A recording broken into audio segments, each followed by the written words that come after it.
Well, it was former US President Thomas Jefferson who is attributed with a quote that goes along the lines of, "On matters of style, go with the current. On matters of principle, stand on the rock." Well, in the Western world today, we pride ourselves generally on freedom, a society that's tolerant, inclusive, and promotes diversity. And that all sounds rather good. But there are times when the liberal agenda tends to come across itself in conflict. One person's human rights are seen to be in direct polar opposite to somebody else's. A while back, Martina Navratilova said something along the lines that transgender people are not proper lesbians. To be honest, I see her point. So can we live in a society that is both free and fair? Well, a couple of thousand years ago, a man called Jesus sat down on a hillside, and as the crowds gathered around him, he preached a sermon that ended up being totally dynamite. The nobodies in the crowd, who continually felt disenfranchised, suddenly saw value in themselves, whereas the religious elite, with their noses firmly pointed in the air most of the time, were offended by his definition of true spirituality. The hot-headed zealots found a new way to be kingdom.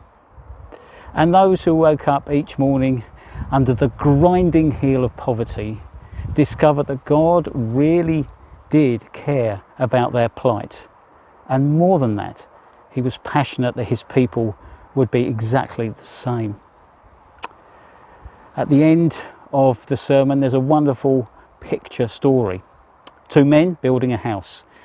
One on the firm foundation of rock, that is God's way of doing things. The other is the shifting sands of contemporary culture that comes and goes with its fads and fashions. And the question is, who is the wise one? Well, I don't know how long Jesus preached for that day, but if you read through it, it only takes about 15 minutes. A quarter of an hour in which Jesus challenges all the social norms of the day and upsets every apple cart in the market. If you've never read it, why not do so? You can find it in the New Testament of the Bible, in Matthew's Gospel, chapters 5, 6 and 7, or just check it out online if that's easier.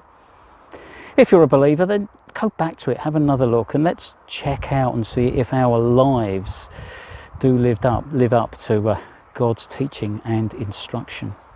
So can we live in a society that is both fair and free? What about the Sermon on the Mount? It's definitely worth a thought.